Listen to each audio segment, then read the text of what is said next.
तकदीर वाला। गांव के बाहरी छोर पर एक छोटी सी झोपड़ी में रामू अपनी दुनिया समेटे हुए था। उसकी दुनिया, उसकी दो नन्ही बेटियां मीना और रीना और उसकी कर्मठ पत्नी राधा।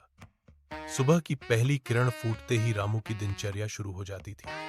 खेतों की ओर भागना, कभी मजदूरी करना, कभी लकड़ी काटना, बस किसी भी तरह दो वक्त की रोटी का जुगाड़ करना। लेकिन उसके माथे पर हमेशा चिंता की एक लकीर खिंची रहती थी। उसे लगता था कि तकदीर ने हमेशा उसके साथ अन्याय किया है। क्या मेरी तकदीर कभी नहीं बदलेगी? वह अक्सर रात को तकिए पर सिर रखकर बुदबुदाता। उसकी मेहनत से पसीना मोती बनकर गिरता था, पर लगता था कि वो मोती कभी दौलत में बदल नहीं पाते। घर में न तो कभी त्योहारों पर नए कपड़े आते, न कभी मनचाहा पकवान बनता। राधा, उसकी पत्नी, घर को बड़े करीने से चलाती, कभी शिकायत न करती। वह जानती थी कि रामू दिन रात परिवार के लिए ही जीता है। रामू की सबसे बड़ी खुशी और सबसे बड़ी चिंता उसकी बेटियां थीं। मीना और रीना पतली, दुबली पर आंखों में चमक लिए गांव के इकलौते स्कूल में पढ़ती थीं। रामू के लिए उनका स्कूल जाना किसी तपस्या से कम नहीं था।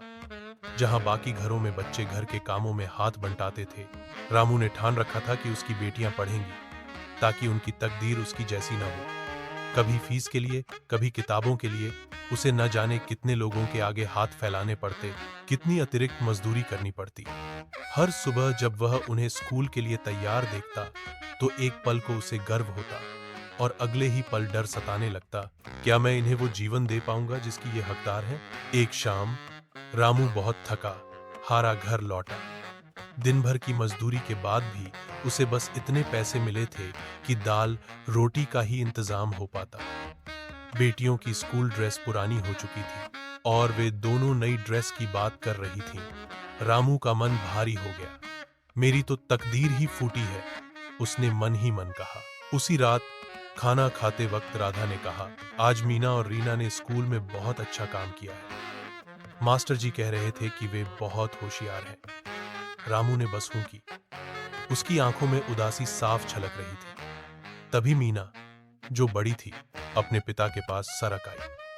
पिताजी, आज मास्टर जी ने हमें एक कहानी सुनाई थी, एक आदमी की जो बहुत गरीब था, पर उसने अपने बच्चों को खूब पढ़ाया और उसके बच्चे बड़े होकर बहुत बड़े आदमी बने। रीना ने अपनी तोतली आवाज में जोड़ा और उन्होंने अपने पिताजी को बहुत सारा आराम दिया।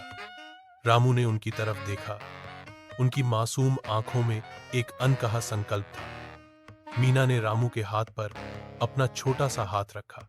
पिताजी, आप चिंता मत करो। आप इतनी मेहनत करते हो हमारे लिए। हम खूब पढ़ेंगे और जब हम बड़ी हो जाएंगी ना, तो आपको कोई काम नहीं करने देंगे। आप बस आराम करोगे। हमारी तो तकदीर ही आप हो। ये शब्द रामू के दिल में उतर गए। उसकी आंखों में आंसू छलक आए। इन छोटी सी बच्चियों को उसकी तकलीफ का एहसास था और उनके सपनों में उसकी मेहनत का प्रतिफल छिपा था। राधा पास बैठी मुस्कुरा रही थी। उसकी आंखें भी नम थीं। उस रात रामू सोया तो नहीं, पर उसने पहली बार अपनी तकदीर की शिकायत नहीं की। उसे लगा जैसे उसकी आंखों पर बंधी कोई पट्टी खुल गई हो। उसने देखा, उसके पास एक छत है, भले ही टूटी फूटी हो। उसके पास एक पत्नी है जो हर सुख दुख में उसके साथ खड़ी है, और उसके पास दो बेटियां हैं जिनकी आंखों में चमक है, जिनके होठों पर उम्मीद है और जिनके लिए वह दुनिया का सबसे मजबूत इंसान है। अगले दिन रामू काम पर गया, पर उसके कदमों में एक नई ऊर्जा थी। उसका शरीर थका था, पर मन हल्का था। उसने अपनी कटी फटी कमीज देखी तो हल्की सी मुस्कान आई। नई ड्रेस की बात कर रही थी मेरी बेटियां, उसने सोचा, पर ये कपड़े ही तो उनकी पढ़ाई का सहारा है। रामू ने महसूस किया कि तकदीर आसमान से उतरने वाली कोई चीज नहीं होती। तकदीर तो उन रिश्तों में होती है जिन्हें तुम संजोते हो। तकदीर तो उस पसीने में होती है जो तुम अपनों के लिए बहाते हो। तकदीर तो उन आंखों में होती है जहां तुम्हारे लिए प्यार और सम्मान है। वह तकदीर वाला था, शायद सबसे बड़ा तकदीर वाला, क्योंकि उसके पास दौलत भले न हो, पर एक ऐसा परिवार था जो उसकी हर कुर्बानी को समझता था और उसके हर दर्द में उसके साथ खड़ा था। और यही तो सबसे बड़ी दौलत थी, जिसका मोल दुनिया के किसी धन से नहीं किया जा सकता था। रामू ने मुस्कुराते हुए अपनी कुदाल उठाई। आज उसका हर वार, हर पसीना सिर्फ और सिर्फ अपनी बेटियों के उज्जवल भविष्य के लिए था। अब उसे अपनी तकदीर से कोई शिकायत नहीं थी।